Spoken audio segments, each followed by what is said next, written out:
गर्भ ना कीजिए, काल गए करके ना जना का हमारी सी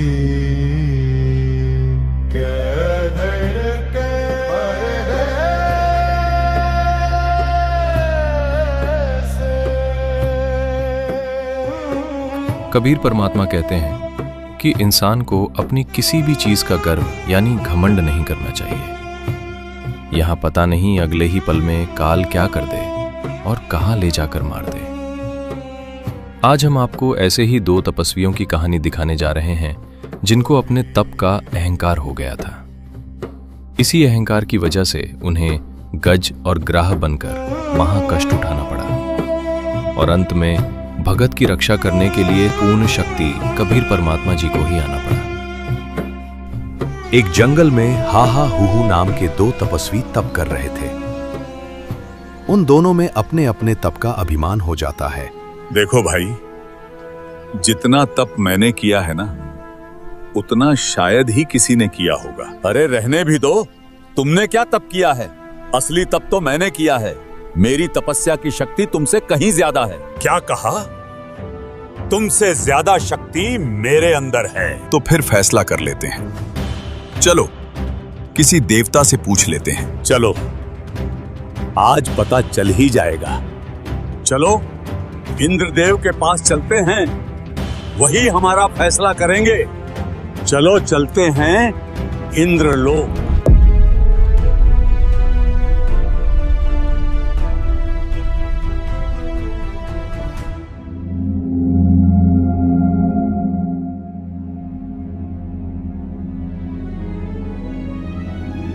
प्रणाम देवराज इंद्र। प्रणाम ऋषिवर। कैसे आना हुआ है? देवराज इंद्र, आप न्याय कीजिए। बताइए, हम दोनों में किसकी तपस्या ज्यादा शक्तिशाली है? ये तपस्वी व्यक्ति तो सर्प के समान है। एक को कह दिया कि उसका तप अधिक है तो दूसरा क्रोधित होकर डंक मारेगा, श्राप दे देगा। देखो महात्माओं, मैं तो बस स्वर्ग का राजा हूँ। तपस्या के बारे में सही ज्ञान तो ब्रह्मा जी को होगा। आप उनके पास जाओ। चलो ब्रह्मलोक चलते हैं।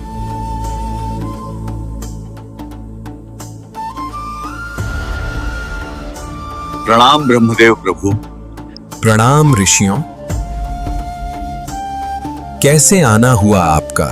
प्रभु कृपया बताइए, हम दोनों में किसकी तपस्या अधिक शक्तिशाली है? अगर एक को बड़ा कहा तो दूसरा क्रोध में श्राप दे देगा। महात्माओं, मेरे पास सृष्टि का बहुत सा कार्यभार होता है। मेरे पास इतना समय नहीं है। आप विष्णु जी के पास जाओ। यह निर्णय तो भगवान विष्णु ही कर सकते हैं।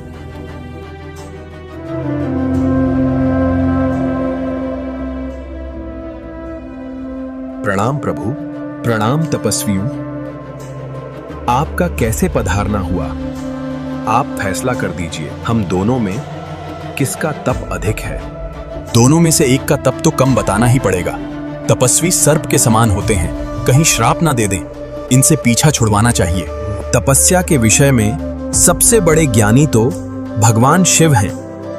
आप उनके पास जाइए। ठीक है प्रभु।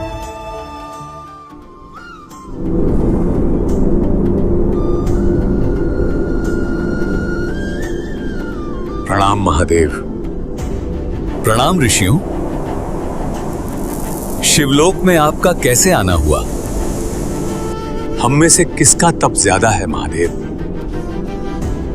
इनको मैं क्या जवाब दूं? दोनों में से एक को तो कम बताना ही पड़ेगा। जिसको कम बताऊंगा वो मुझे श्राप दे देगा। नहीं नहीं, इनसे बचना पड़ेगा। तुम दोनों का निर्णय एक महान तपस्वी ही कर सकता है। नीचे पृथ्वी पर मतंग ऋषि रहते हैं, वही सही फैसला करेंगे। ये सुनकर हाहा और हूहू दोनों मतंग ऋषि के पास आते हैं और उनको देखकर मन में सोचने लगते हैं। ये तो हाथी जैसे मोटे हैं। ये तो मगरमच्छ जैसे लग रहे हैं।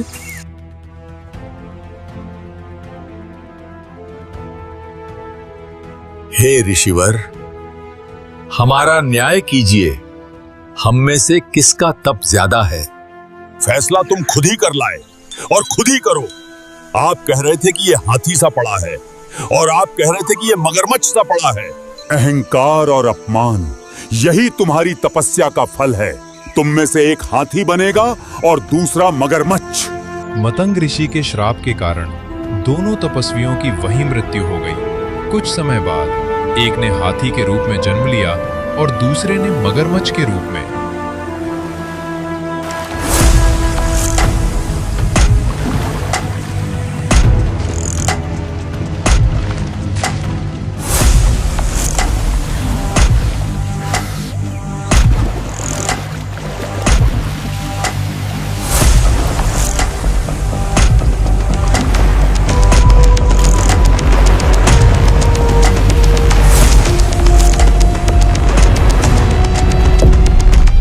पूरी ताकत लगाकर खुद को बाहर खींचता। कभी मगरमच्छ उसे अंदर ले जाता, कभी हाथी उसे बाहर ले आता। शाम को मगरमच्छ छोड़ देता, सुबह फिर आकर हाथी का पैर पकड़ लेता और फिर वही सब शुरू हो जाता। ऐसे ही 10,000 वर्षों तक खींचातानी चलती रही। शुरुआत में हाथी के साथी उसकी मदद करते।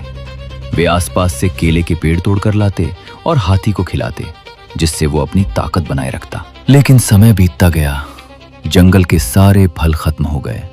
साथी भी धीरे धीरे चले गए, कुछ मर गए। अब हाथी अकेला रह गया, भूखा रहने लगा, बलहीन हो गया। और मगरमच्छ पानी में था, जहां उसके लिए भरपूर भोजन था। मछलियां थीं और वो और ताकतवर होता गया।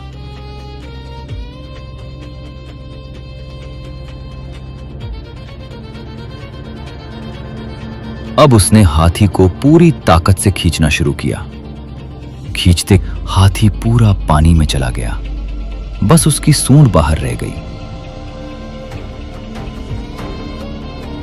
उसी समय हाथी ने परमात्मा को याद किया।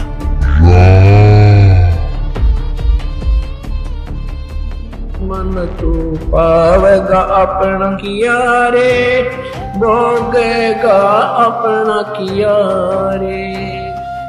हा हो बंदे होते तौलत है बलबारे। हा हो बंदे होते तौलत है बलबारे। गज और गराब ने बरसा कर 10 सेंस अधिकारे। मन तो पावेगा अपना किया रे, भोगेगा। मन तो पावेगा अपना किया रे, भोगेगा। श्वास घटा बलहीन भया, जग खेच लिया मझधारे। श्वास घटा बलहीन भया, जग खेच लिया मझधारे। अर्ध नाम रसना से तेरा, सुमरत है रंकारे। मन तू पावेगा अपना किया रे, भोग। मन तो पावेगा अपना किया रे, भोगेगा।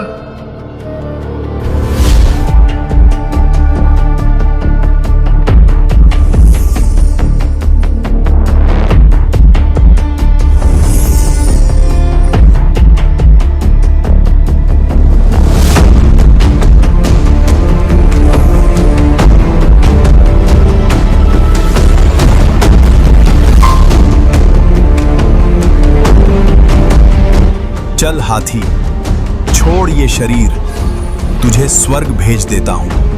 प्रभु, हम लड़ाई तो दोनों ही कर रहे थे। आप इसका मोक्ष क्यों कर रहे हो और मेरा क्यों नहीं कर रहे? इसने तो याद किया भगवान। प्रभु, ये याद कर रहा था और मेरी भी आस्था उस समय भगवान में थी, जब इसने कसक के साथ भगवान याद करा। पर मैं अभिमानवश छोड़ नहीं पा रहा था।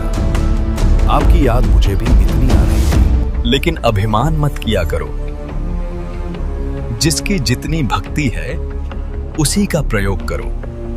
ठीक है, चलो दोनों, तुम्हें स्वर्ग भेज देता हूं। ये सब देखकर परमात्मा ने मगरमच्छ और हाथी का शरीर छुड़वाकर उन्हें स्वर्ग में पहुंचा दिया।